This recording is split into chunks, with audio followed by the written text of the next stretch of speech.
Yakayela tusa, ala de mo jabe fadu. Alo mwana bankemo, yakayela boye. Ela kamu wankai, alo sere, wa jaisa.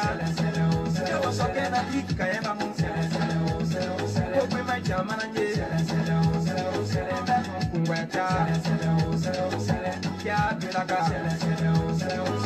Ya babama, ya betana,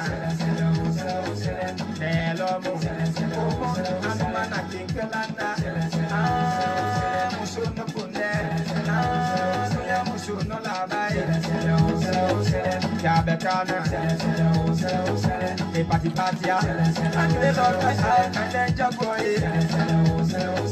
ya betenialo, alo papa papa. Yakayela tusa, alo jomeli biba me, alo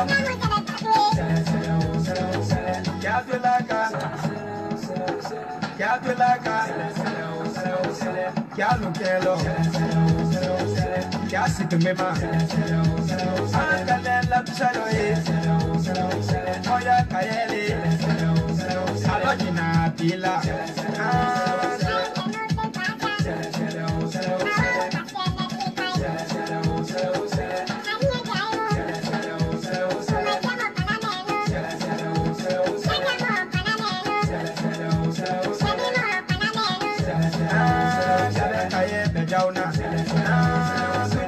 No la vaya, no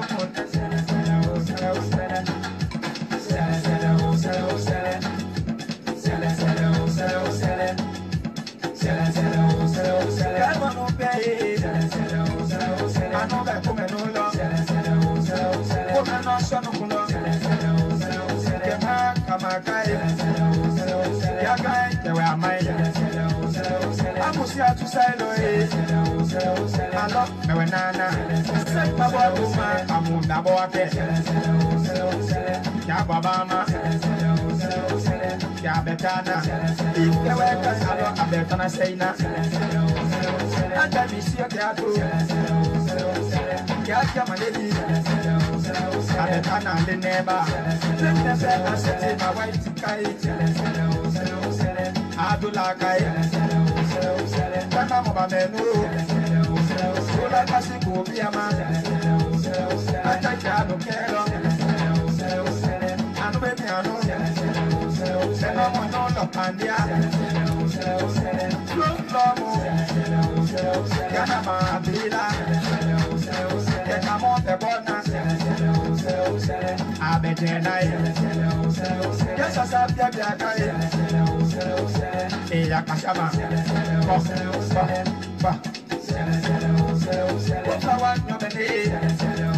Someone there on a mere way. I don't know which you are now. Better than Jaco. I did that Jaco.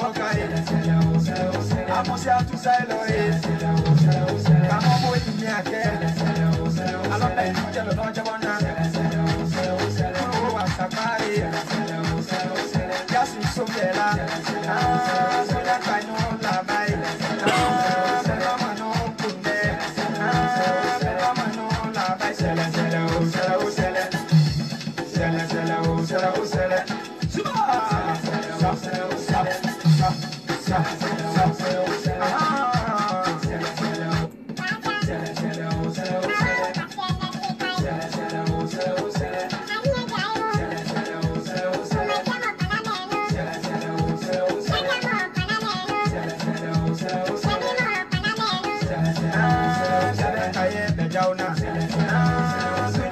No la vaya, no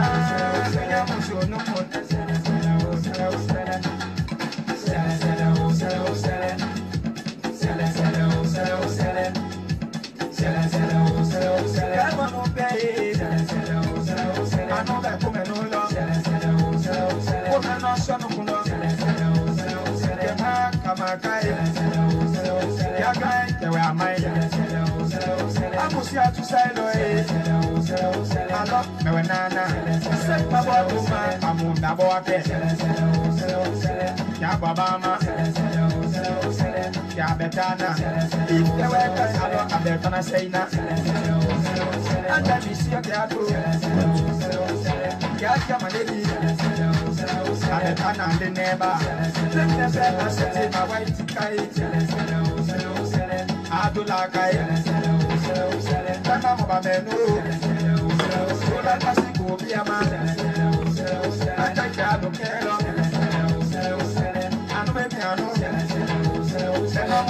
Pandia, Yanama, Bila, Yanamo, the bonus, Abetenai, yes, I said, Yakasama,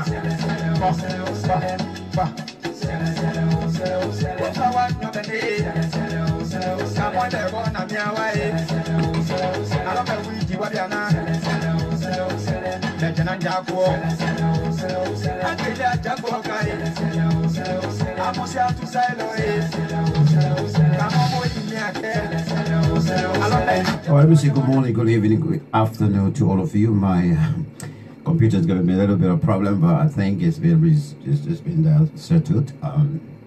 And pretty soon from now we'll be joined by Mr. Fidel Budy, who is our regular Friday editions of the print news review here to join, and as we look at some of the stories that are making news or that made news today in Liberia. We are profiling the Vice President of Liberia as well.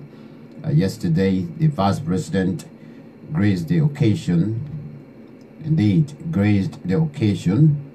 of the Modern May.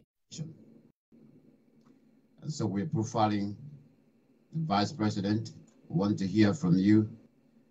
For those of you that have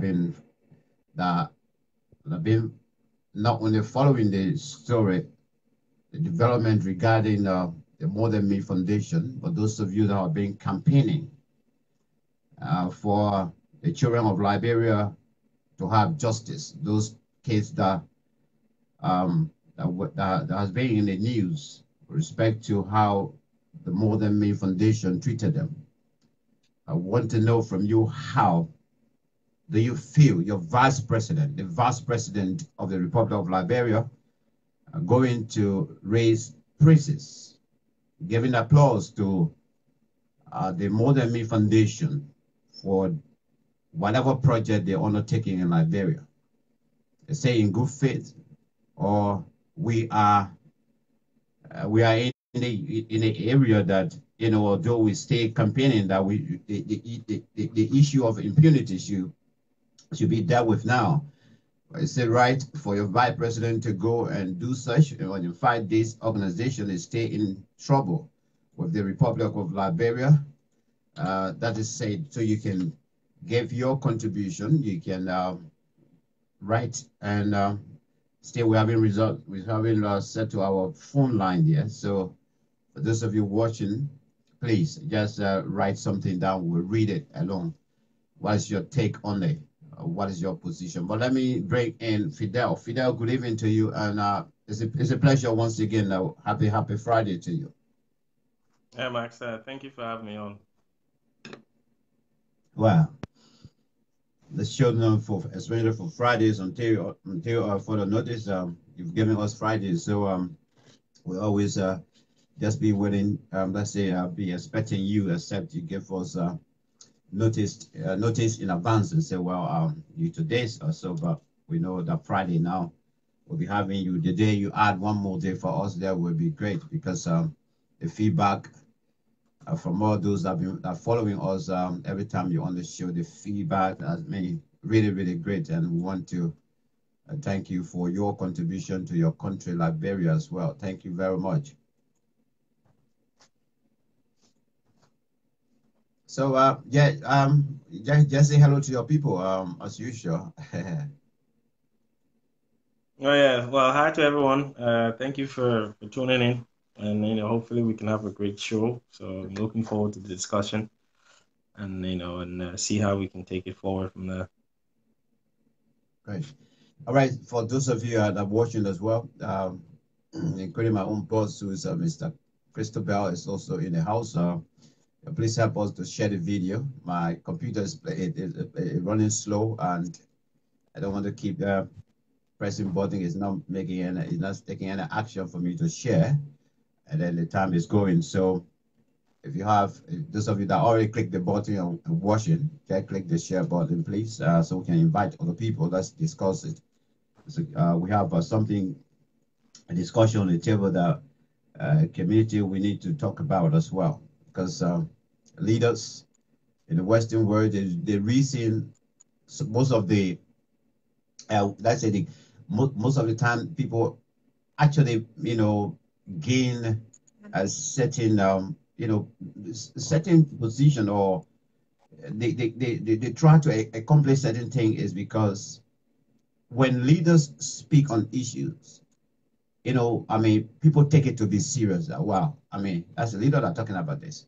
So even in the, like, for example, in the case of where we are today, the HIV and AIDS issue, way back then, when, I mean, people that became victim of the virus, they were holding back, never wanted to talk about it or so. But the moment these people started talking about it, I mean, the fight against HIV is now, people now, I mean, if somebody go to hospital now and they are diagnosed, it's not anything that they can actually just say, I'm going to take a knife and kill myself right there. No, people are talking about it, and some of them are even celebrities, people that, got money, that got name, that got fames and things. So your leader going, the vice president going yesterday to celebrate more than me. We want to hear from you. What are your thoughts on it? It's saying good faith, but without much ado, before we come, the news. Let's start. Let me just give some information to people here. The news today. This lady from Uganda, who is settled here long ago, and 2017 she was she took the, as usual, we normally take our children for holiday back home, and she took this 3-year-old back to Uganda, and when she came back, she have gone and cut the little girl. That's FGM for some of you, a female genital mutilation. So she cut the little girl, and they came back home here. They came back here. The girl, she was born here, so she came back home. I think from one point to another, the little girl got sick. She never reported what happened to the girl until when she fell ill, that illness, they'll have to take them to hospital, and they have to carry on some routine check on the girl until it came out that the doctor discovered that she was cut. So immediately social services got involved, and the school got involved, and it became a big case. So she was taken to court just this afternoon. She's been found guilty because the United Kingdom now passed the law that once you reside in this country here, and you take the children from here, you go abroad, you bring them back, you cut them, especially the young, the girls, definitely you have broken the law. So what we're hearing today is that tonight, it just been on the news that she's been sentenced to 11 years in prison for the action taken. And also maybe you can just give your own contribution to it, because a lot of our people are listening. And then also we are somewhere now that tonight our prime minister is like, what she said tonight about herself, I don't even know. She said we might leave with deal, we might leave without a deal, and we might stay inside forever. That's what she said today. So it's like, oh my God. So, wow, where are we now? So where are you? I mean, we are here on those two issues. What are your response, your, analytical analysis on it? I think, look, first of all, the issue of FGM is it's an issue that has far-reaching consequences for a lot of people. I think it's a very delicate situation and issue to discuss. My position on FGM, just before I answer the question, my position on FGM is a personal position based on what I know. I wouldn't want any female relatives of mine or friends to be subjected to that to the practice.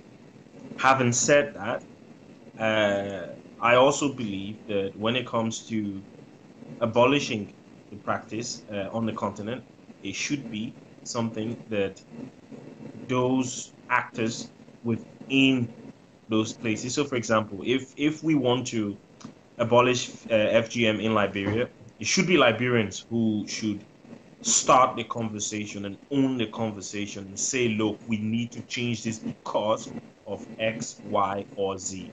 I think my only problem with it, and this is only because of my word view, I view the world from a neo-Marxist lens, and that is simply to say that, look, the power must be with the masses, and you can't have people coming from outside and telling you that this thing is bad. You should be able to figure out yourself. And a lot of women in Liberia, to our credit, have started to talk about it, have started to question the legitimacy and the continued existence of FGM in Liberia. And so for me, I believe that that is the best way to go. I think when we own it as a people, because we understand why, Liberian women who have gone through these experiences understand why they had to go through them, whether it was their own decision or not, they understand the reasons why. And they can tell us if those reasons are not good reasons for anyone to be subjected to that kind of practice. And then because of that, you can't have someone from the West who's never been experienced female genital mutilation coming to Africa and telling people, oh, you can't do this. Now, in terms of the lady in the news here in the UK, I think, look, the law is the law. The UK has its own law. This child was born here. She's a resident of the UK, and the parent, and the child would probably be a British national as well. And in that case, she tried to circumvent the law by taking the child overseas to get it done. Now, look, I'm sure she is someone from a different era in terms of generation. She's probably not from the same generation as, when this law was passed in the UK. So she still believes that it's fine to get, to do something like that. And look, I'm not saying for one reason that is right. I believe the punishment, 11 years. I'm not sure if 11 years is too much or too heavy. Someone who has had bad experiences with FGM will say, well, 11 years is probably not enough. I probably wouldn't want to speak to the weight of the punishment. But in terms of the law is the law. If the law says that even if you take the child out of the UK and do it out of the UK, as long as you live here, we can punish you, then obviously, then she has to bear the full weight of the law. In terms of the Brexit situation, I've kind of tuned out from Brexit conversations. You told me the last time, yeah. Whatever happens will happen. I'm more concerned about my family and well-being and the well-being of Liberia. The UK is I think the 6th richest country in the world. I think we will survive somehow if we left the EU. There are a lot of countries, like Australia and New Zealand and China, and countries that have to make trade deals on an individual basis with other countries. So I think the UK should be able to make deals. The US has already said that they will keep the same deals they had with the UK prior to them leaving the EU. So look, I personally don't really, the word don't care is probably not the way to put it, but I don't really worry too much about. I don't think I've watched BBC News for the past week or so. And whatever happens will happen. I'll probably wake up one morning and be like, well, UK is not in the EU anymore, and then that's it. We just go ahead and do what we have to do. But I don't follow the conversation. So whenever you tell me something about Brexit, it's usually news to me because I've not read about it. Or when I see Brexit, I try and find something else to read. Mhm. All right. Great, great point there, analysis there. Let me see whether we can take this a little bit from the bottom. I know maybe it will appear in the paper, but the news tonight, Robert Salif being released. When you came across it, what was your initial thought? Well, you talk Robert Salif or Charles Salif? Sorry, Charles Salif. Sorry. Well, I've not come, I didn't read any, that's news to me as well. What I read earlier today was that the government was refusing to give bond to these people to honor their bonds, and their lawyers were getting a bit anxious because I think the bond had been filed, and then the judge was kind of holding out and that for me I felt was a complete uh, uh, it was an action that undermined the rule of law. You have the bond process in place for a reason. If people commit an offense and it's still an allegation, and they have to go to court, instead of being in remand whilst waiting trial, the bond system is there to say, look, we'll take this thing of value from you. If you do not return, we'll keep it.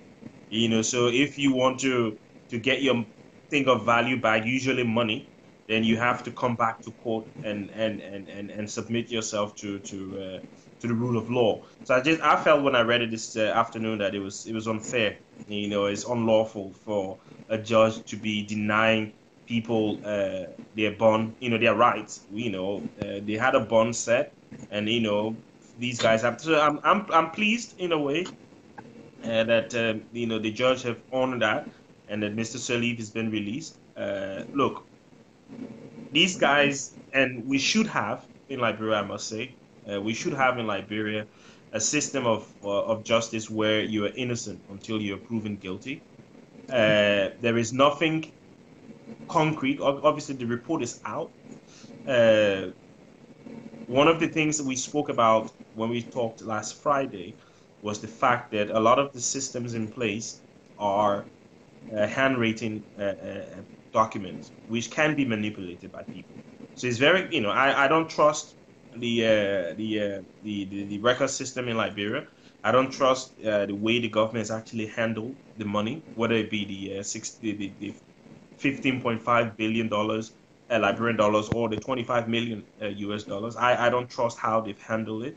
And I can't see a situation whereby a defense lawyer wouldn't consider that in their presentation to say, look, these things were handwritten by people. It's possible that someone wrote my client name on there when he didn't actually sign for it. So look, there are wider conversations that need to be had. But I'm personally, I think I'm glad that he's been released because it just proves that the legal system is working to some extent. Because we know that even when people are convicted of heinous crimes like things like rape and other crimes, they usually have a bond set, and if you can pay the bond, you'll be allowed to be turned over to your lawyer, and your lawyer has to return you to court when you're called upon. And I think we have the same system in Liberia. The judges should honor that, and I'm glad to see that the judge has done that in this case.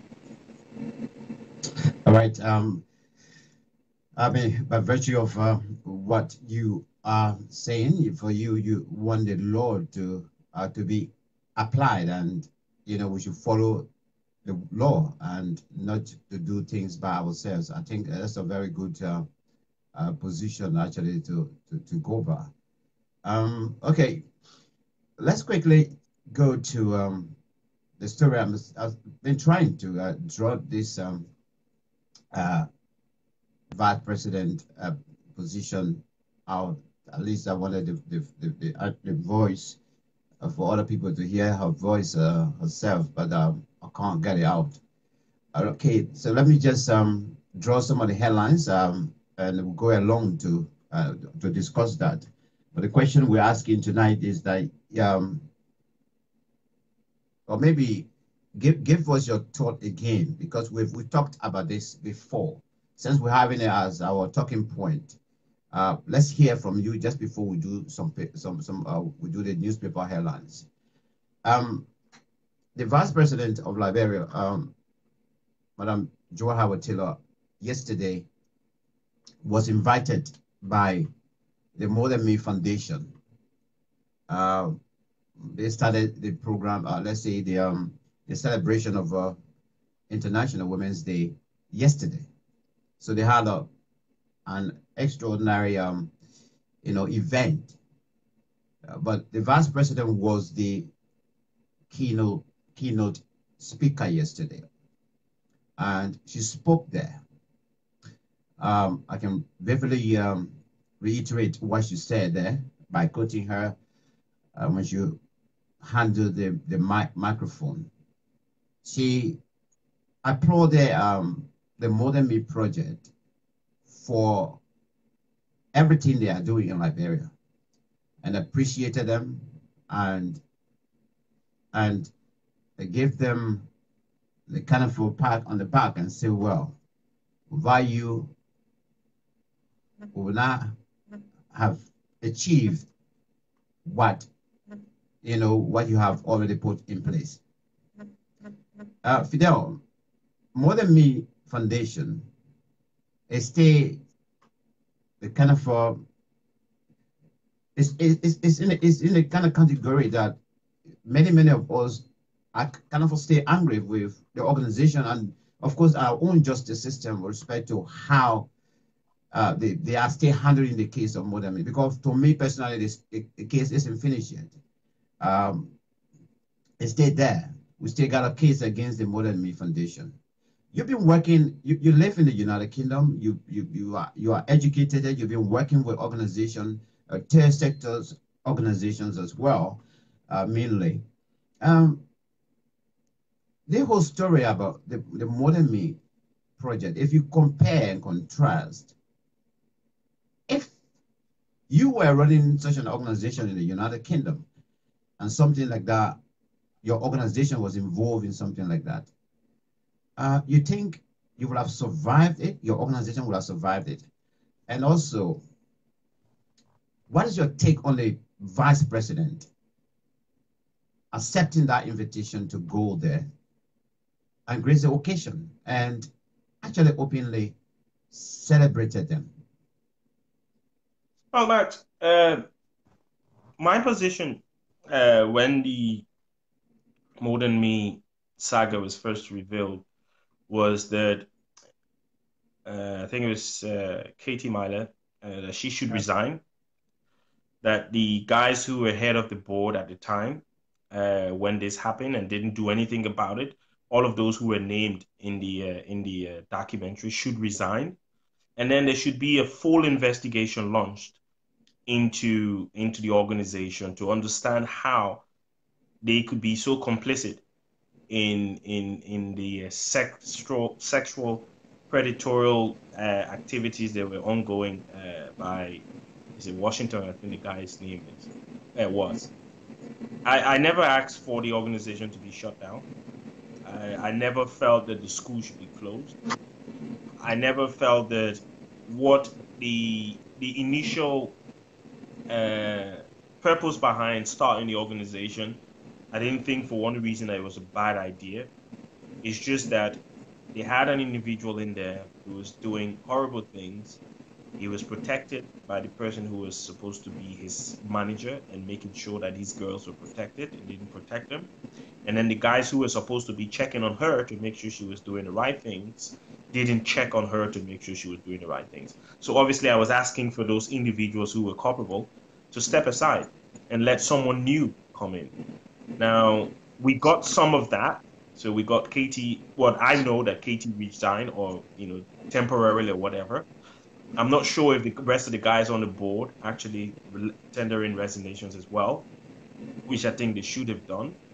But my point is, I never asked for the organization to close down, because I do believe that in our country, in Liberia, we have a situation whereby And I'll just skip to one side for a minute. When this whole International Women's Day thing again, through my neo-Marxist lens, I don't like it. I do not like the International Women's Day. Oh, really? Oh yes, All I right. don't. And That then will be the another reason, discussion another and time. I'll give you the answer now. I'll give you the reason why. The reason I don't like it is because we're taking women and then we're giving them one day in a year to celebrate them. So what happens after today? I mean, after yesterday. So we go throughout the rest of the year not celebrating women. I believe there shouldn't be an International Day of Women. We should celebrate women every day. I think by putting International Day of Women or Black History Month and things like that, you're saying to people, oh, on this day we'll focus on women. In this month we'll focus on Black history. After that, we don't have to do anything about them anymore. I don't like that. And that's why I think the whole idea is creating a situation whereby we're saying, oh, it's okay to celebrate women on one day, but then the rest of the year, we don't have to celebrate it. And I just think every day should be International Women's Day because women should be celebrated every day. And that's my position. Now, coming back to the More Than Me situation, and the reason I say that is because of that position that I have, is that, look, these girls need to go to school. We need to educate our women in Liberia, our young girls. Not only that, but we need to get them to a place where they can compete with men and be able to get opportunities because of merit. A lot of the time, and look, sometimes we have to do kind of a affirmative action to get more women into government and into politics and into positions of power for now. But if we start to educate our women, and it gets to a stage where we have more educated women than there are educated men, the government of Liberia, NGOs, banks, private sector companies will have no choice but to employ women in high power positions because those will be the educated people out there. So I've always said, look, the school can remain open, just the leadership needs to change. So I'm happy to see that the school is still there. I'm hoping that they've put in place some safeguards to make sure that individuals cannot target young girls the way Washington was allowed to target young girls. And for me, coming to the second question, whether the vice president going there was a good idea, I think based on what I've just said, yes, I think it was a good idea. I think going there, look, More Than Me Foundation had a very difficult time when we were all calling for Katie Miles to step down. Not because the organization is a bad organization. It's not run by one person. That's why you have a board of directors.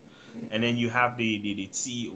And then you have people who are working in different positions throughout the organization. One of the people who was a whistleblower was someone who I think was like a program director or something like that. So it's not just one person running the organization. All I'm saying is, look, the bad apples that were in there should be taken out. The vice president going there, in my opinion, is good because it gives the organization some good press. It opens the organization up to scrutiny because people are now going to start looking at them again. It opens them up to the possibility of being transparent because people will want to see and they will have to allow people to see.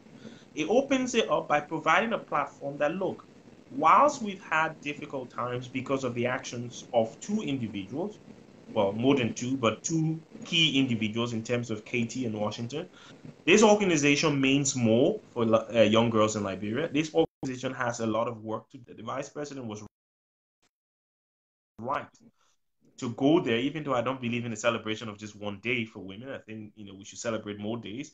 But at the end of the day, since that's what we have, I think she was right in choosing More Than Me. If I was a political advisor to the vice president, if I was an image advisor to the vice president, if I was in charge of communications for the vice president, that would be the one place I would be picking to say, look, that's where you need to go because that is sending a message to say, look, they've gone through some difficult times, but this organization has a lot of good things that could come out of it. We are here to lend our hand to support them because the vice president, we must accept, is a very experienced leader. This is a woman who worked in the banking sector for many years, leading, departments in the banking sector. And then she worked as first lady for, I can't remember how many years. And then she was elected senator for Bond County since 2005. So she's led, you know, people from. She's a very experienced leader. So her going in there, her talking to these people, could actually open up a platform for her to be more influential in More Than Me, so that she can then empower the organization to do things the right way. She is a Liberian woman, was a Liberian girl at one stage. She knows the kind of difficulties that Liberian girls go through, and she can better speak to the kind of things that More Than Me should be doing. So, in summary, I believe the organization should remain open, just need to change leadership. And I believe the vice president was right in choosing that particular organization for International Women's Day. There was about the other question. I say if you're comparing and contrasting, and you sit here in the United Kingdom and you're running an NGO of that nature. Well, the thing is, look, you think you'll survive? the reason that I, and the reason that other people based in the UK who spoke out about More Than Me called for Katie Myler to resign and called for the board to resign is because if it had happened here in the UK, that's the first thing that would have happened.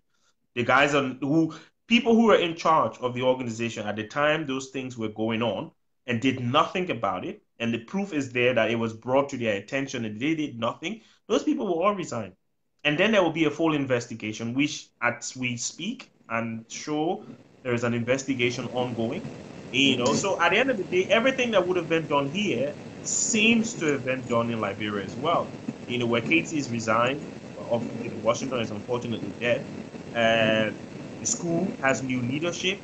The investigation is ongoing. We wait for the outcome of the investigation, and then we'll take it from that. But I think those things would be the same things that would happen here in the UK. You will be asked to resign, or you will have to. How you resign is one thing, but you will resign because at the end of the day, you can't oversee that kind of those kind of heinous crimes or alleged crimes and not take responsibility for it. You are the leader of the organization. You have to take responsibility. But there will be some kind of resignation, and that's what's going to happen.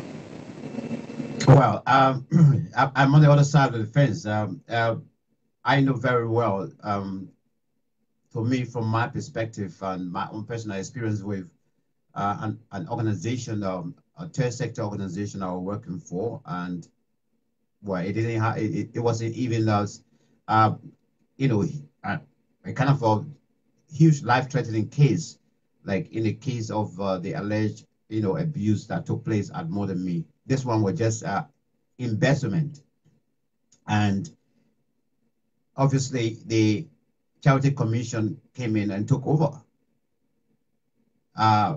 Yes, they dealt with those that were involved about the money issue and thing, but after the Charity Commission took over, they end up returning. They end up shutting the Charity Commission, the charity down. I mean, this is an organization that has been existing for so many years and keep looking after vulnerable people, from those in the streets, rough sleepers, to older people, to children, I think. And this was just money. Somebody misappropriated money, and they came in and closed it. So in the case of the alleged abuses that took place at More Than Me, where it is alleged that it led to even 2 children dying, if it was here, and I say Max, was the one running this organization here, even if you're, somebody who is purely British, the case wouldn't have been handled as it has been handled in Liberia. Obviously, it was going to be shut down. Well, no, Max, I disagree. Except you tell me that running a charity in Liberia, government doesn't give you money. But here, it is the state money we operate on. So the interest of those that are giving their money is in there. So let's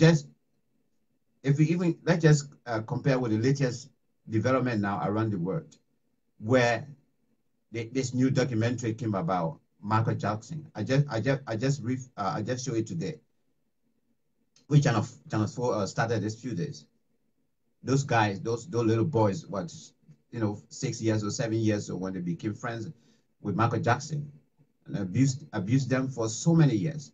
It's only now they're adult, they came out. Based on their story, Fidel, maybe you're not following it yet. Based on their story, this documentary that came out in the UK, right now the monument of Michael Jackson is being taken down in the UK. Her sister in America as well went to some other places that his plaques have been put up and took it down. Now, this is what I'm saying. The people interest and that of those families that are involved always come first. Except someone tell me that because all tech sectors in Liberia, government, or because government does not give them the subsidy, they don't apply for funding to do projects also. So whatever they do, they can go free. But I don't want to agree that what happened in the case of More Than Me, if it was in the UK, in the States, in Australia, also Canada, that it will still be the same, that the organization will be going like this, and the prime minister will go there to go give thanks and appreciation to the organization. No way, it won't happen. That's how I see it based on my other experiences and what I've seen happening here. All right, so let me just respond. Let me just respond to that. I think first of all, I think the organization that you're talking about, I don't know how big the organization was or what the mandate of the organization was.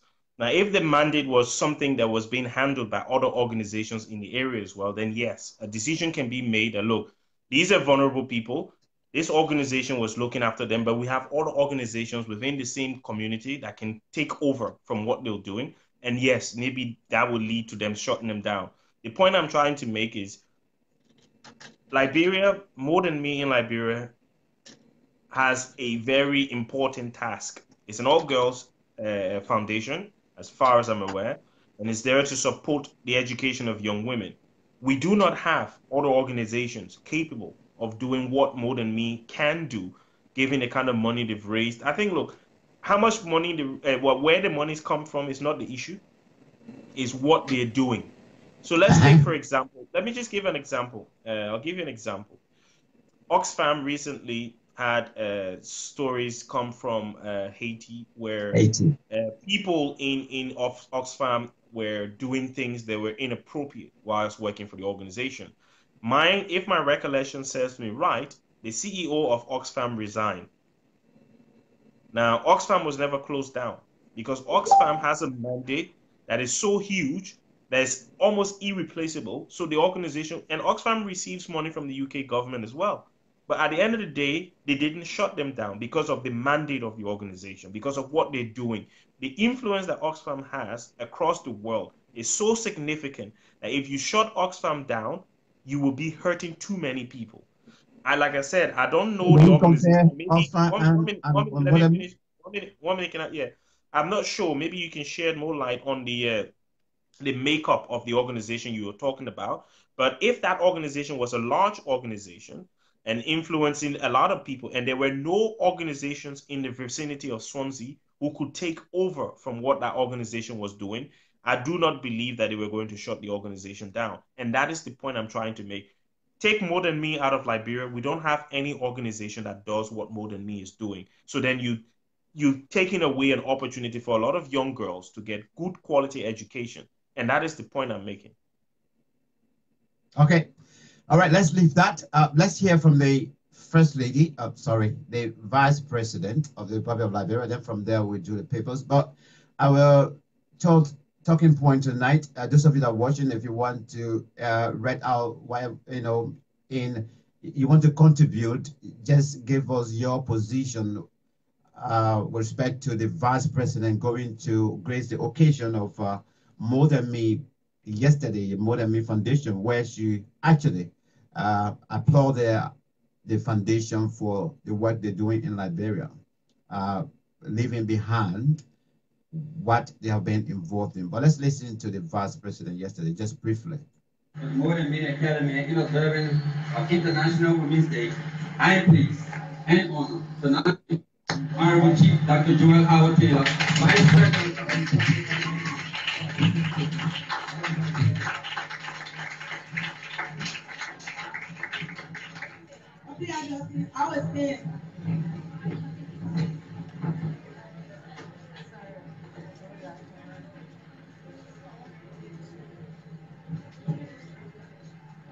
morning, everybody.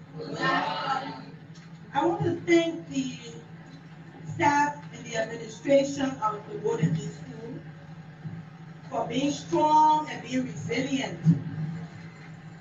International Women's Day is about being what? Strong and resilient. Because truthfully, in Africa and many parts of the world, women go through difficulties. But all it does is make you strong and resilient. And so for us, looking at all of the issues that surround our country today, I would like to read this point because I think it is so important. Like our speaker who spoke about the monologue, said she's the girl next door, but she could be the next president of Liberia in her age. She could be the next chief justice. She could be the next minister of health. All right. I just thought we can just have the gist of it because the next one is you're going to read a poem, which of course, but the start of it is this about giving up, the kind of encouragement to more than me, for them to be strong and courageous, perhaps in fighting their case, the case that is against them, or perhaps whatever they've been involved in, they shouldn't give up. They should continue to do it. So your points and whatever you want to contribute in, please jot it down. Let's see whether we can visit the news public trust. For those of you that are listening, can I say something quickly before we visit news? I just played that clip so you can hear it, and then you can, give your response. Those of you that are watching, yeah, Fidel. Yeah. I think you're reading the comments of the vice president totally the wrong way. Well, she wasn't asking. She wasn't asking. She wasn't asking them to be. She wasn't asking. You will analyze it. She wasn't asking them to be strong and resilient in fighting their case. She was asking them to be strong and resilient in the face of the difficulties that they were going through because of the actions of some unscrupulous individuals. So she's not saying, "Oh, be strong to fight your case." That's what she's saying. All she's saying is, "Look, because the case is still hanging over them." The case but is she still wasn't hanging over them as an institution. So, I mean, for her to come and say, be strong and courageous with all the difficulties you have gone through and still going through, that is on common sense, from my understanding, in support of what More Than Me has done. And I will continue. That is wrong. That is wrong. Why is mentioned in my letter? That's what I just repeating here, and I mentioned that in the letter you gone to her. So no, but that's the wrong position to take, Max. No, because you can tell me it's wrong. Because even when you tell me now, I can tell you that it's wrong too.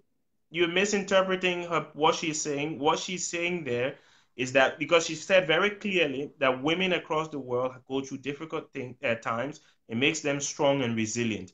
And she wants to admonish the More Than Me Foundation to be strong and resilient. Not that she's trying to say, oh, be strong and resilient in the face of the allegations in terms of fighting against it, but more in terms of being strong and courageous to move on past this, because this is a black spot in your history. Yeah, it is a black spot. It will be for a very long time. It is. It will stay forever, but she's not saying that, they should be strong to fight the case. She's just saying that you have to be strong because you're doing a good work. More Than Me has done a lot of good things. They provided scholarships for a lot of girls. They provided school opportunities for a lot of girls.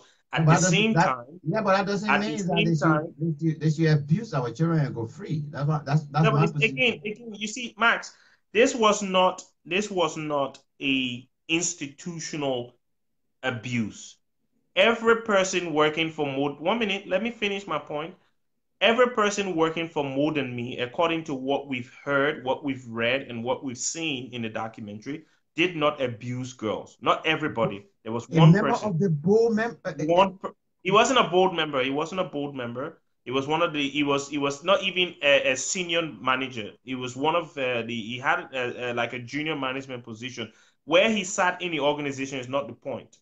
The point is not whether he was the CEO, whether he was the chairman of the board. That's not the point. He was the teacher. The point is No, the point is one person, just one guy, was doing some horrible things, and then the second person knew about it and did nothing about it.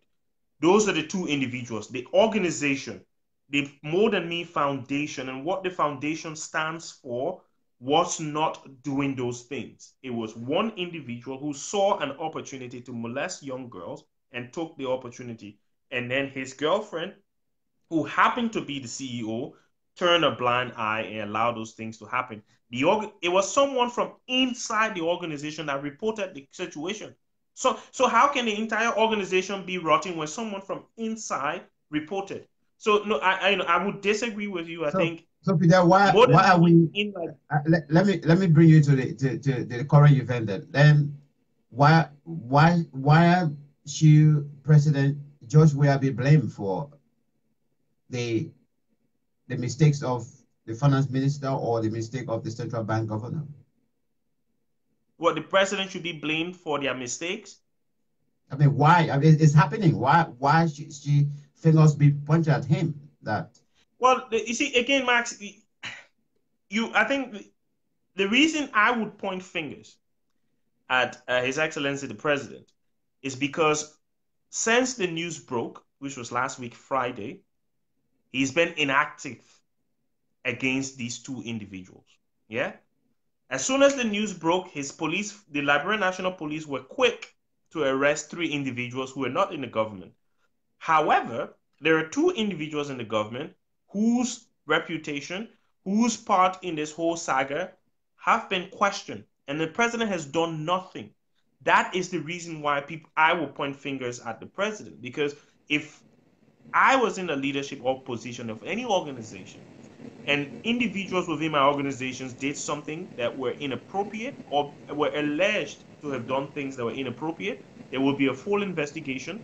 These individuals will probably be asked to go on gardening leave until such time that the investigation was concluded and they were exonerated from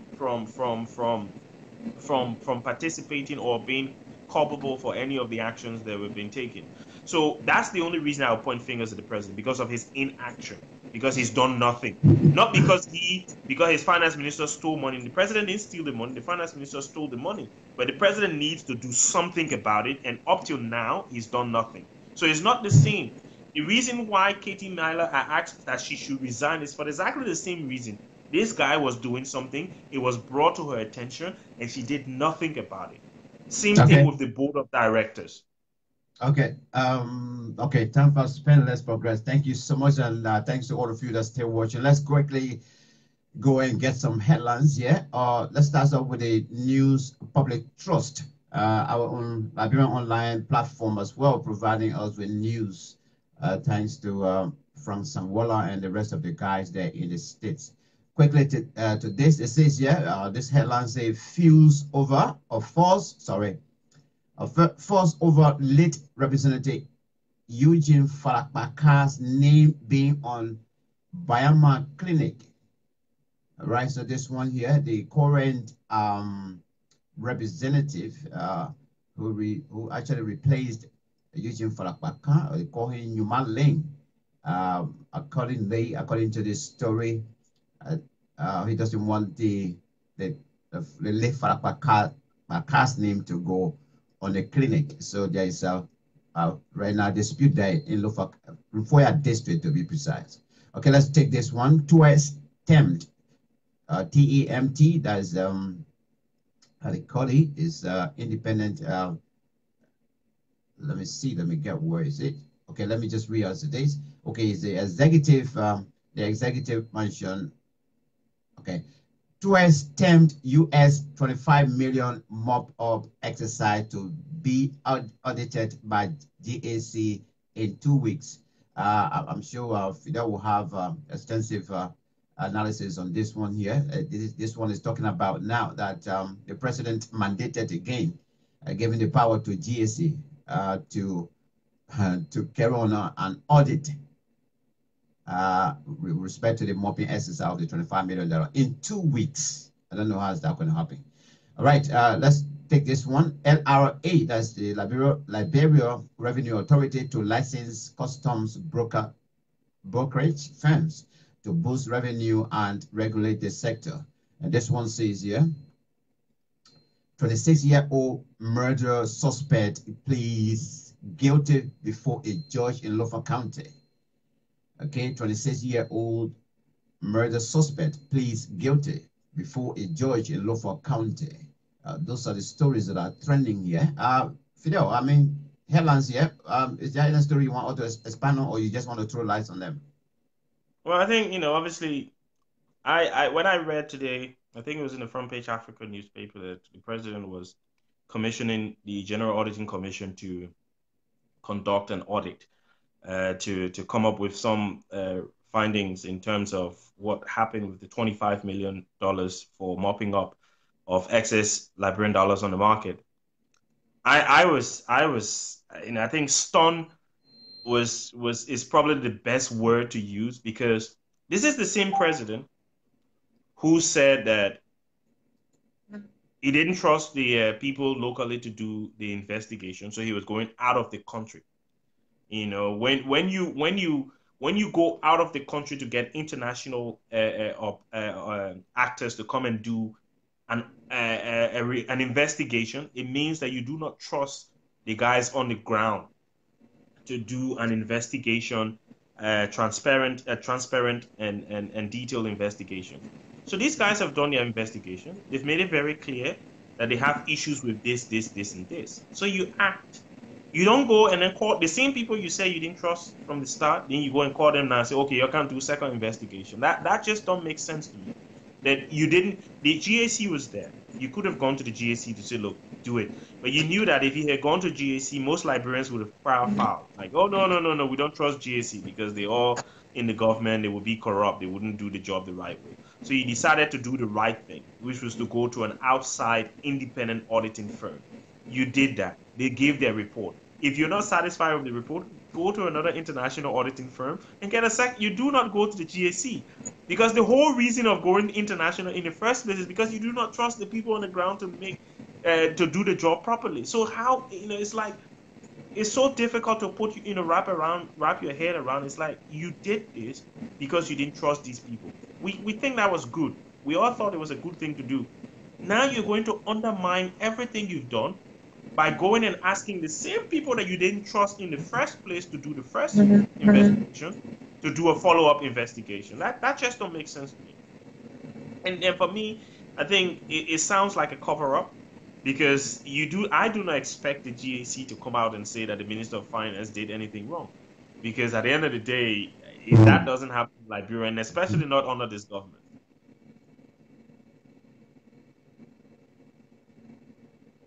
Time frame. The same way you're feeling. I can't even comprehend it yet. I mean, time frame, 2 weeks, $25 million. Max, let me just look. The report by Crow is clear. I can look, honestly, if the president rang me tomorrow and say, Fidel, I don't even need to come to Liberia to do the other investigation. I can write a report from here. By Monday morning, he'll get a report that tell him you need to fire this person, that person, that person, and need to send them to the court for prosecution. Because at the end of the day, the Crow report is clear. Nowhere in the world. And today I was talking to myself. Honestly, I was talking to myself about this. How? I remember back in January 2018, when the names were coming out. Sam Gibson, I think it was, or someone like that, who was appointed Minister of Justice. And then there were issues brought up against him. And I was thinking to myself, President, you need to withdraw this. President withdrew. And then Samuel Tuer came out. And I did my research. I went and actually researched the guy. And I sat down and said, look, this one I like. This guy seemed to have some juice. Of all of the guys that the president is appointing, this guy seemed to have some juice. And then the man with the juice decides that he's going to do something that no idiot on the planet will do. Take government money intended to mop up excess cash on the market and go and give it to individuals and say go to illegal money changing bureaus? Because the president said in that address when he said they were going to put 25 million that most of these money changers around were illegal and they were going to get shut down. So if these are the same illegal places, the same ones that are supposed to be shut down, that they're not paying taxes, that you would go to and give people cash. You call me, Fidel, yeah, come take 5,000, go to Jalo money changer and change the 5,000. That is just the stupidest thing that any human being can do. There's no way you can say it's stupid for any human being and for someone who is supposed to be experienced in terms of a financial expert. This guy worked for the African Development Bank. He's not just someone from the side of the road. Samuel Toure worked for the African Development Bank. He was there on merit. He wasn't appointed by recommendation. He was appointed on merit. How can he be so stupid to do something like that if it's not to steal some money?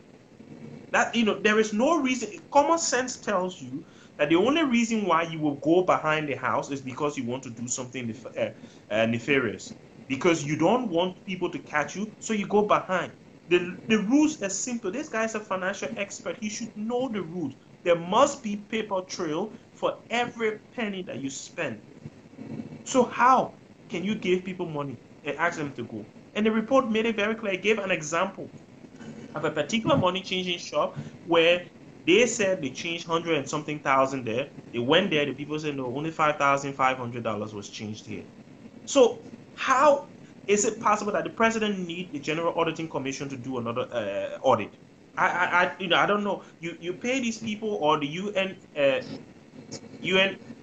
USAID pay these people to do an investigation. They've done it. It's clear that these guys, Samuel Toure, the Paris or whatever his name is, they did things that were nefarious. That's why they went behind the policy. They went behind the rules and practices of the bank, of the Ministry of Finance and Development Planning, of any fund. Look, Max, payday loan companies in this country, payday loan companies that don't have the best financial track records will not do something as stupid as that. No way. They can't. Payday loan.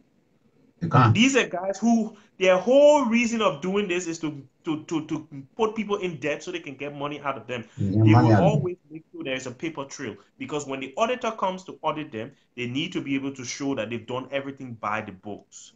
Yeah. I just don't understand. Look, if a guy, I don't know, I'm trying to pick on someone in this government, but if someone like Koji, for example, did something stupid like this, I can accept that. Because this guy is a college dropout. He doesn't have the experience of leadership in any organization whatsoever. But you cannot have a man of the expertise of Samuel Toure to do something like this, and then the president is unwilling to act. And then you say, oh, we need to do another investigation. You do not need another investigation. The investigation by the independent auditors, world-renowned independent auditors said to, auditors said to you, these people created a system where they could manipulate the money and steal some of it.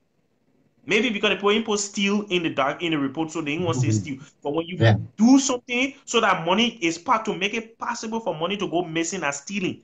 So let's call a cat a cat. The people, they're professionals, they have to be diplomatic. They have to put it in a way that it don't sound bad, because they want contract again from the Liberian government. Me, I want contract. The thing is simple. If they say you're supposed to drive down the road 30 miles an hour, once you do 35, you've broken the law. That's a nefarious act. You are guilty. There's no two ways about it. You don't need a second audit. The president does not. It's just wasting our time and spending government money for no reason. These guys have done the job. It's clear that Mr. Toure and whoever else were with him on that executive whatever committee they set up, said there is no way. Samuel Toure is not a stupid person. Like I said, I did my research on this guy. He's smart. He's gone up there on his own merit. This is not someone that the president just picked up from the street. This is not a college dropout. This is not someone who's never worked in institutions before. This guy worked for the African Development Bank. So he knows. I know friends, very, very close friends of mine who've worked for the African Development Bank, and they're not stupid people. These are very smart individuals. You don't work for the African Development Bank just by being someone, some idiot down the road. So he knows how to do this thing, but he intentionally did it differently because he wanted to manipulate the system. Why would you want to manipulate the system? Simple, to take something out of it so that people cannot find out. It's as simple as that. Because the money we wanted to get from people, it wasn't in the banks, it was in the businesses. Tell the businesses, go to the bank and cash the money. Simple. You don't have to go to the business with the money. When the government in this country in 2010 decided to bail out the banks, they didn't just take the money and say, oh, bank, or when they say, oh no, we'll put extra money into the bank so you can loan the money out to small businesses. The government did not take the money and go to small businesses to give it themselves. No. They send the money to the banks and they told the banks, you must loan to small businesses. That's how you do it. And then they tell the banks, look, here's a list of companies that we want you to go after. Call the company director. I can tell you now, I've worked in the banking sector in Liberia. You call a Lebanese businessman now, tell him, man, I got $1 million US here. You got $1 tomorrow morning. In fact, tonight he will come to your house with his liberty. Tonight, he will tell you, my brother, I'm coming now. He will bring the liberty to you tonight because they need the US dollars to go and buy their goods outside of Liberia. So you don't need to ask them twice. So for you to make up that kind of silly excuse that, oh, the money is not in the bank, it's with the businesses, so we have to, no. You tell the bank to tell the businesses to come. Tell the businesses, look, businesses, we have $5 million in IB Bank. We have $5 million in LBDI. There's $5 million at Echo Bank. Go to these banks and they will change the money for you. That's the simple way. That's what you expect someone with the expertise and experience of Mr. Tue to do. But he didn't do that. There is a reason why he didn't do that. And the president shouldn't take the Liberian people to be fools. You know, you should do the right thing. Look, he might be your best friend. He might be someone that you love. And look, he's a smart guy. I can see why the president likes him. Unfortunately, he's made a mistake. He has to pay for that mistake. Like Charles Salif is being asked to do, like Mr. Weeks has been asked to do, like Mr. Hadgar or whoever has been asked to do. Nobody should be above the law. If the president doesn't do what is right for the Liberian people now, his government will continue to have this hanging over his head because there is no way that Mr. Tue can come out of this without it hurting the government. If he does not go and face the full weight of the law, the government would... Look, right now, international partners don't even want to deal with this government. This will just add another reason why they wouldn't deal with this government because it was very clear then that, look, the report is saying it. You don't need to be an expert. Idiots, monkeys can read this report and see clearly that these guys did this to steal the money. Because they didn't write STEAL in there doesn't mean it's not stealing, it's stealing. That's as simple as that. When you take something that you're not supposed to take, that's stealing. These guys are professionals. Obviously, they wouldn't write steal in the report. So something must be done, and it must be done. That's why people will point fingers at the president, because he needs to act, and he needs to act now, because it sends a clear message that I am here to fight against corruption. So even if it's my best friend who does it, he has to go. And that would be the clearest message that the president can send, that some of us will sit and think, oh, this president means business. You know, we need to start to look at him a bit different. But if this Samuel Tue situation just gets swept under the carpet, Liberia will continue to go down the route that it's going because nobody will want to do business with us, well, apart from criminals anyway. All right, let me share with you this story, all of our listeners. Then before we do the last paper, which is Front Page Africa, we still get a little bit of time. It's human interest anyway. Representative, okay, let's say first over late Representative Eugene Falapaka's name being on Bayama Clinic. And this one says, yeah, Representative Francis S. Yumaling of Foya District number 1 in Lofa County has denied that the clinic constructed by his predecessor, Eugene Falapaka, under the Legislative Support Project was ever named after the late lawmaker. The late Falapaka was a young, charismatic lawmaker from the opposition Liberty Party LP, while the current Representative Yumaling is from the former ruling Unity Party. According to a citizen of the district and a former candidate in the 2017 by-election, William Satamba, The present representative, Francis S. Newmaling, is working on changing the name of Eugene Falakpaka Memorial Clinic in Bayama that was named in honor of the late Representative Falakpaka, whom the lawmakers succeeded. He said the project was a joint project by the late representative and the two senators of Lofa, George Temba and Steve Zago, and that it was a LSP. But because the late lawmaker allotment could not complete the project, he decided to plead with the two senators to join effort to support the project. According to him, the two senators agreed and provided portion of their allotment toward the project. Mr. Tamba noted the naming of the clinic came with an agreement from the two senators and the local leaders in the district, which he said they all decided to name the clinic in honor of the late lawmaker due to his contributions made in the district and the county. The reason why the lawmaker is doing this is because he knows the late representative used to be the strongest an icon in the district and was considered the most popular politician in the district, especially where he could not win elections in his present, said Tamba.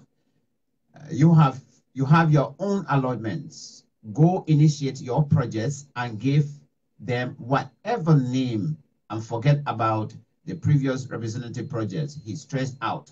For his part, the Senator George Tembe affirmed that under the LSP, he, the late representative and Senator Steve Zago contributed toward the construction of health center in Bayama, Foya district, noting that initially they all agreed to jointly name the facility, but unfortunately the lawmaker passed at the point of the construction was near completion. The senator explained after the death of the late lawmaker, both senators managed to have completed the facility and along with local officials concluded to naming the health center after the late representative based on his love and contributions toward his district and county. He said the current lawmaker was part of the dedication of the facility when it was named in honor of the late lawmaker, something the lawmaker has denied. Because he was the main contributor and to remember his legacy, we decided to name the facility in his honor, the Eugene Falakpaka Memorial Health Center, he said. I was told the reason is because the land was given to them by the villagers and they want to please them so they can give more land. The excuse is very poor and we can't accept it.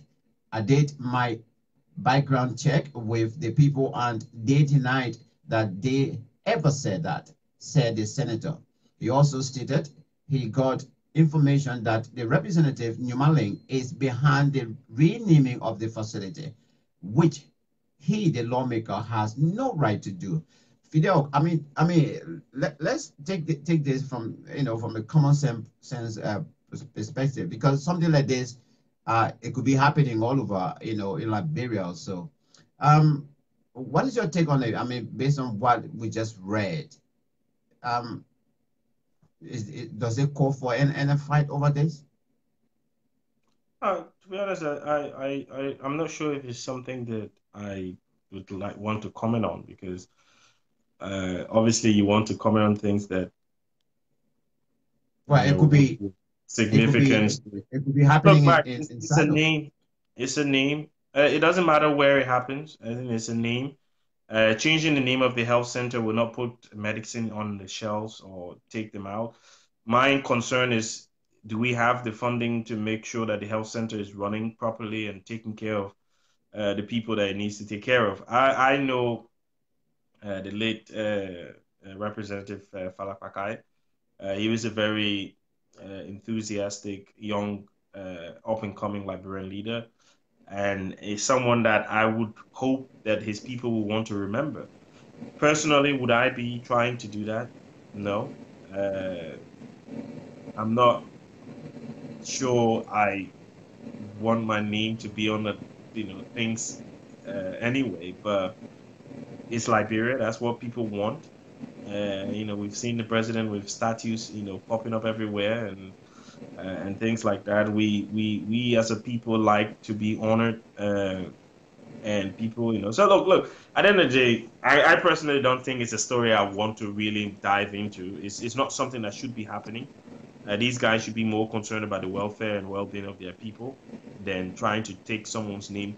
The whole idea of naming the clinic after Representative Palapakai was because, he was there. He started the project. Unfortunately, he lost his life, and it's a way of remembering him. So I can't see why the new representative will make it his duty to try and undermine that process of remembering Representative Eugene Palapakai. So it shouldn't happen, but that's something we'll have to wait and see what happens. The people in that district should at least want to remember their fallen, hero, and hope that his name can be kept on the clinic. All right, thank you very much. Every contribution does matter anyway. Let's quickly go to front page Africa and bring you some of those stories that actually been trending yesterday to the whole day. All right, let's take this one here. It says here, frightening and mystifying. Better church demanding answers. That's about the death of the mysterious death of Mr. Innes. It says frightening and mystifying. Better church. I think it was a member of the Better Church demanding answers. And let's go strictly to this.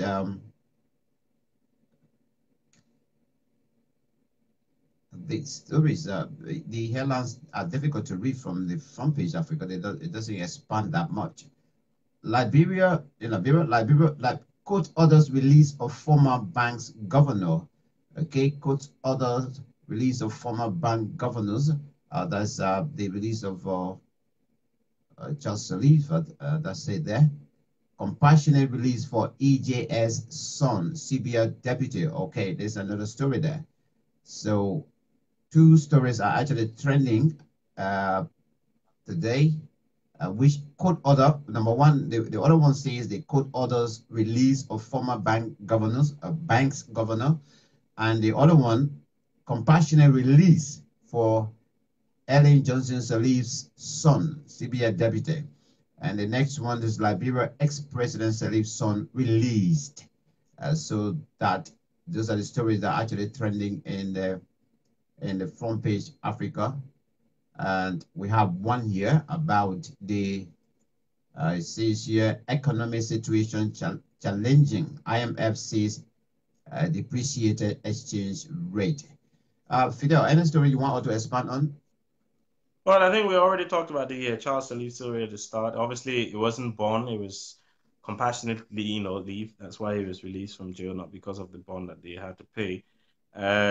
Look, we all know what the economic situation in Liberia is, and that's why it's important that the government, especially the president, takes serious actions against the individuals who we know are culpable in terms of how the 25 million was mismanaged. So, because at the end of the day, we do not have much money. This 25 million had to be drawn down from our foreign exchange account. So our foreign reserves account. So the president needs to do something. The government has to act.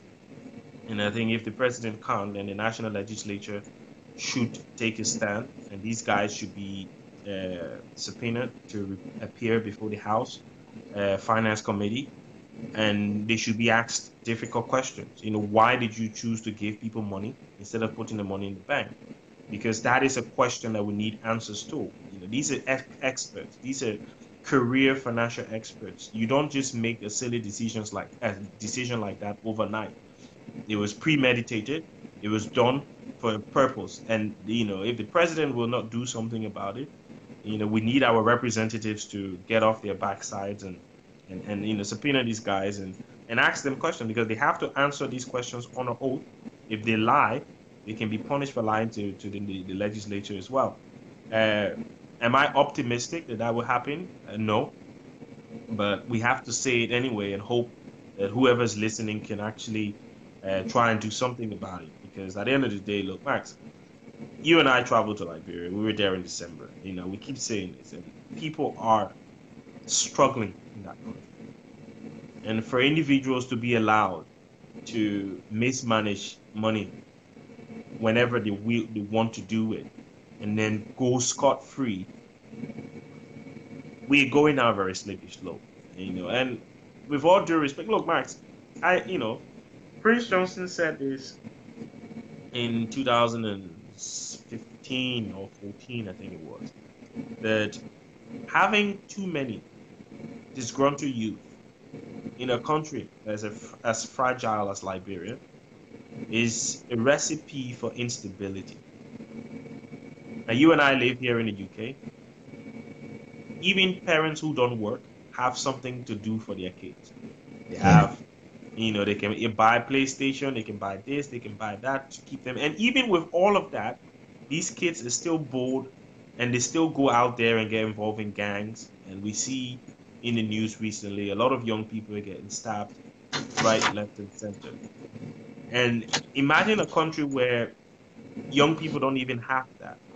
They don't have food. They don't have access to basic education. They don't have access to good health care, housing. And they see individuals that they trust. Because we look, what we have to understand is when President Sirleaf was elected twice, a lot of people felt that she was elected by the educated class in Liberia. That those who were educated voted for her because they felt that, oh yeah, they wanted an educated person. We all know that majority of the people who voted for President Budy and the CDC-led government are not from the educated class. They're from the class of Liberians who are young people who have not had formal education, who do not have the requisite skills to be able to secure a job and secure a good standard of living for themselves. And the longer this economic downturn continues, the worse their situation will become. And we know what they say: if you push a man against the wall, he will react because he can't go through the wall, And if these guys get to a point, and that's why crime is on the rise in Liberia. That's why, issues, people being armed robbed and muggings and things like that are happening more frequently than they used to happen before. Because these guys, they're destitute. They don't have opportunities. And the government is not doing anything significant that we can see anyway to try and get these guys into work. The president talks about agriculture being the starter of the economy. I agree with him. You have to invest in agriculture. How do you invest in agriculture when you don't have donor money coming in? You have to cut back on your expenditure and use some of that money to invest in agriculture. Unfortunately, the government is unwilling. Our representatives and senators are still taking $15,000 a month, home, whilst ordinary people can't even find food to feed their children. And these guys are supposed to be the representatives of the people. You can't be representing a group of people and taking so much for money, so much so that they don't even have enough money for projects that will help benefit them. Yeah. No. So we need to have a complete mindset change in Liberia. We need our leaders to see what's going on. That 15,000 you're taking home every month will not be secure if another war breaks out in Liberia, because people feel left out of the system. And the reason why we have wars, we look at Venezuela today, the reason you have the situation there is because a group of people feel that this group is enjoying at our expense. They're mismanaging our economy at our expense. We can't sit down and allow this thing to happen, so we have to react. And then you have a situation, it don't have to be all-out civil war. You just have to have something like Venezuela, where two factions are going at each other very hard, and the country become unstable. Is unstable, and at the end of the day, people will not come in. and then the economy gets even worse, and then there's complete violence, and so we need look. Nobody, people say, oh, the president felt that it wasn't safe during presidential time to build his houses, so he's building the houses now. You can build those houses. You wouldn't enjoy the houses because it wouldn't be safe to be in Liberia to enjoy the houses. That's it. Because the young look, Bob, I listen to his music sometimes, not his biggest fan, but Bob Marley said, "A hungry man is an angry man," and that is no lie at all. If your belly is empty, my brother, you get angry. And when these guys get angry, it will be difficult to keep them quiet. The government needs to do something about it, and they need to do something about it soon. Fidel, on the 5th of when the people were arrested, on the 5th of March, that's a couple of days ago, CDC Chairman Molu spoke to the press, and also on is on Front Page Africa. He said that CDC Molu says former President Salif's undermining legal proceedings against her son, others. How do you think he's feeling tonight with the release of Charles Salif? My understanding, Fidel, is that somebody told me that. Let me use the journalistic term, unconfirmed, adequately, that the president visited the mother, which is former president of Liberia, yesterday or so. And today we heard that he's out. Now with this statement from the CDC chairman that accusing the former president that she's actually undermining the investigation, and he's out today. What do you think going in the mind of the CDC chairman? That's a simple way to answer that question, Max. And I don't want to get into his mind. So I don't want to even think what will be going on in his mind. That's the last place I want to be, in the mind of Moluba Molu. I don't want to go into his mind, so I'm not even going to answer that question. That's the last place I want to be, because I don't think that mind has anything fruitful for any human being. So I don't want to be in it. All right, let's take this last story, and then I want to attach this money laundering issue on what we're discussing, because that's the one it kept coming, it's still coming up, and that's something for me I'm worried about. But let's just take the last story, and then we go. Milton Tiaje. Okay, jailed them for many years. Senator Tiaje speaks on Sano County incident of violence against women. I don't know whether you saw that video. I think it was last week or week before last, where guys stripped two women, young, women, naked. They were completely flat, and they were parading them in the street, and they recorded them and shared the video around. And this particular video clip, it went wild. And this is an incident that the senator is talking about. I think the senator hailed from that side. Let me just give you a gist of it, that we can hear from your point of view as an advocate too. Sano County Senator Milton Tiaje is calling for the long-term incarceration of men linked to whipping and stripping naked women in Numopo for what was termed as witchcraft and the burning of a lady's private part in Grace Bay Farm in Sano by a country devil. A few weeks ago, a damning video of two women being whipped and naked by some men saturated social media and claimed the attention of the world, while some local authorities have condemned the act. The burning of the lady's private part by a country devil, accordingly, was based on traditions of the town. Senator Tiaje has condemned the acts in totality, terming it is barbaric. It as barbaric, which he considered as the sad for women to be publicly disgraced.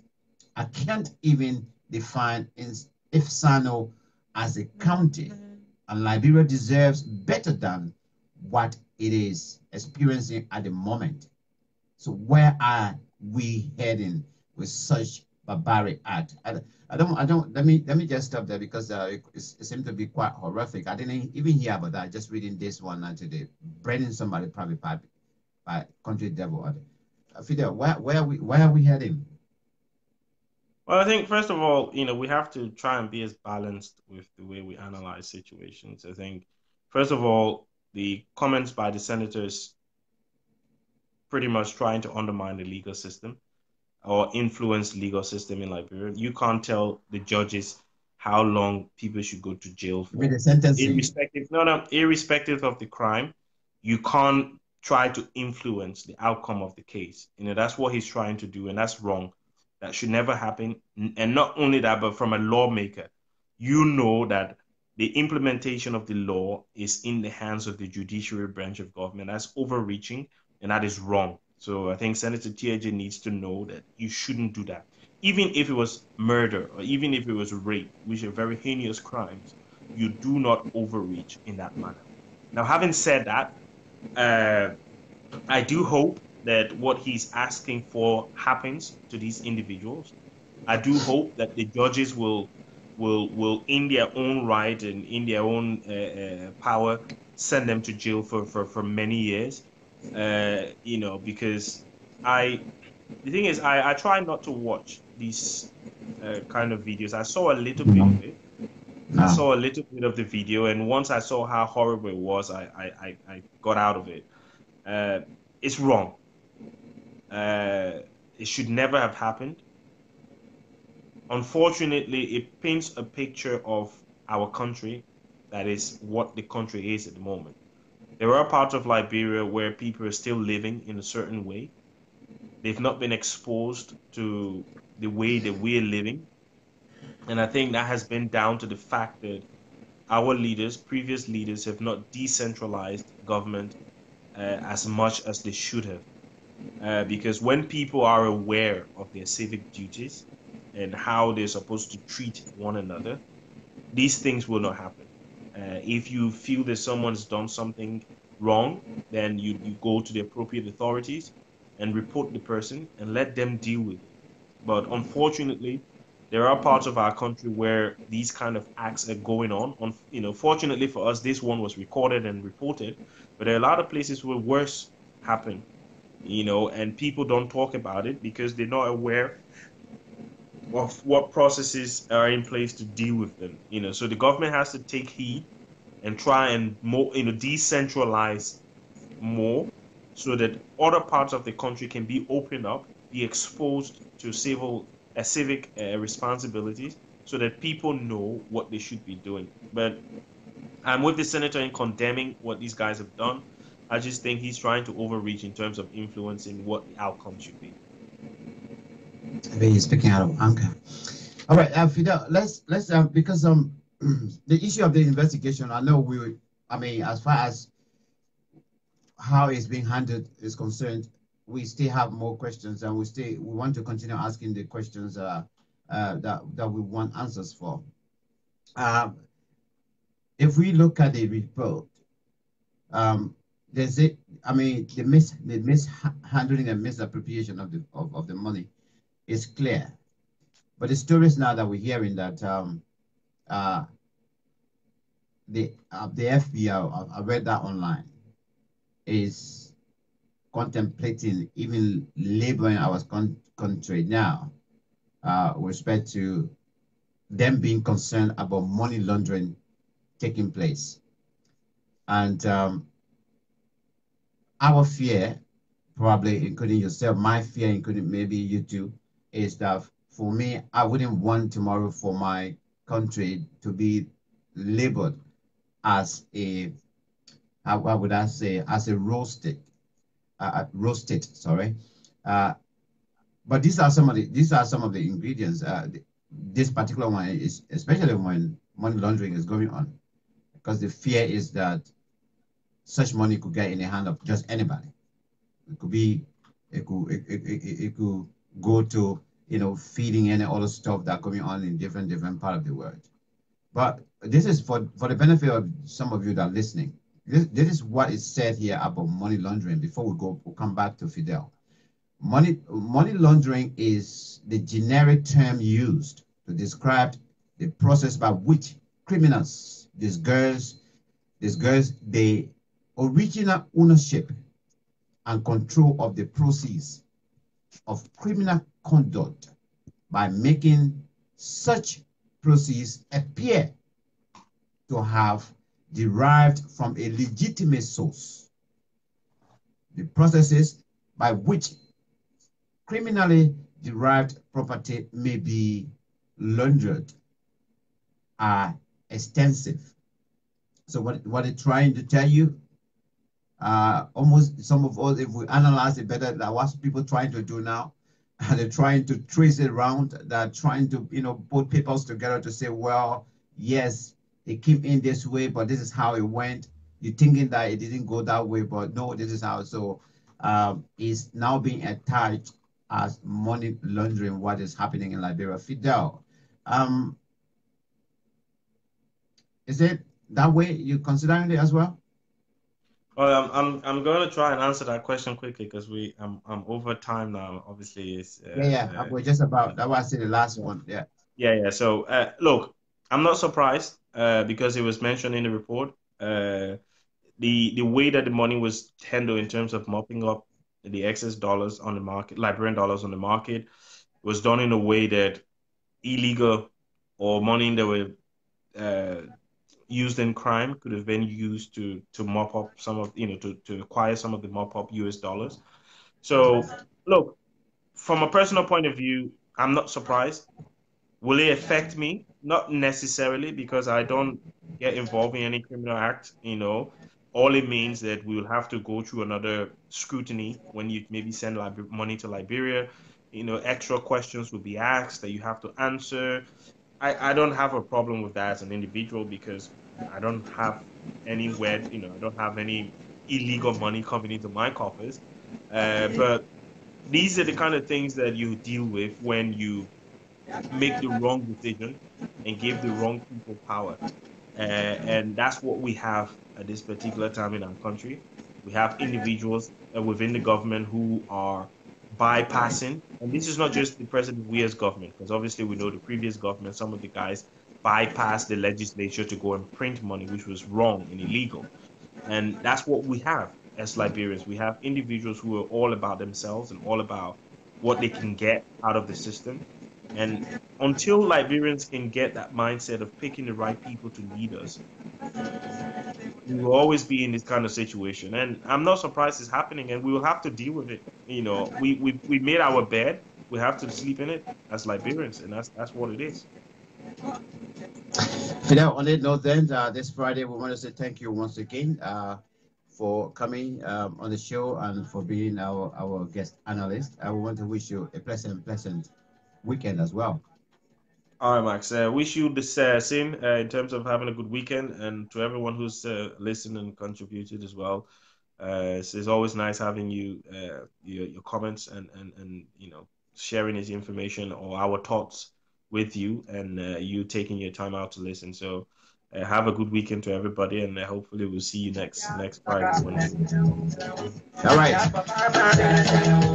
That's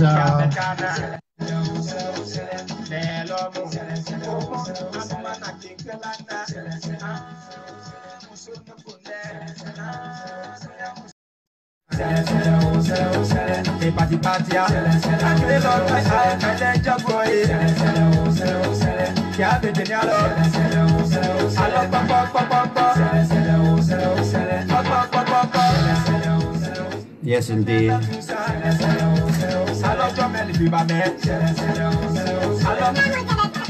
A patriotism is not just by saying I'm a patriotic citizen of this country or that country.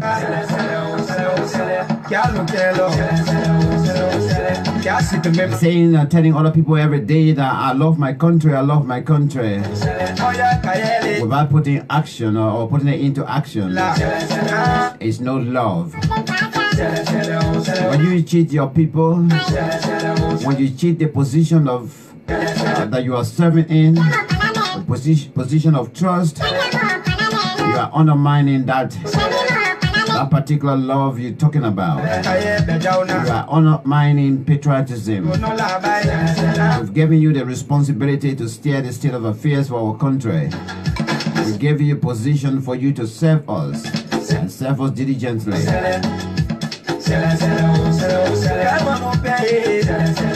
We have the right to check and balance you as well. That is why we are here. Whatever it is, however others are feeling, my thoughts on this is that all I know, there's money missing. And I know as well that no one came from another planet to steal this money. Very, very Liberians that are saying that they are patriotic citizens of Liberia are the one that did it. What we want an amicable solution to this money saga. Mr. President, please. 1979, the story was told that it was due to the hike of rice, the price of rice. The riot took place in Liberia. Yes. Freedom fighters came, and then later on freedom fighters came. They started to give us life or freedom from life to death. And history can tell now. We want a quiet Liberia. Please help us, Mr. President. Do the right thing. Those that are supposed to go, let them go. You got qualified Liberians and try to make a research. Send your team out there to look for them. Find them. They are on the soil. Qualified. Even young graduates. They are there without job. You can't run a government on the basis of friendship. No. We say no to it. Also go by what the Bible tells you as well. You're now running the church, yeah? What the Bible says. Your one eye or your one right hand or left hand causes you to sin. Chop it off. Simple. Kick them out and clean the government. The government is not going in the right direction. You got rogues among you. You got criminals. You can't. The last thing I want to hear is my country to be labeled as a rogue state. Do you know what's happening now in Libya? Mr. President, a hint to a wise indeed is quite sufficient. This is how we're going to end this edition of the print news review. Thanks to Mr. Fidel Budy, who was here as guest analyst as usual on Fridays. Thanks to all of you that have been sitting in as well and watching. Thanks to all of you that have been contributing as well, writing, also read your comments as well. May I say, have a pleasant weekend. May God bless you. May God bless the continent of Africa. Of course, above all else, as usual, may God bless Mama Liberia. Bye-bye for now.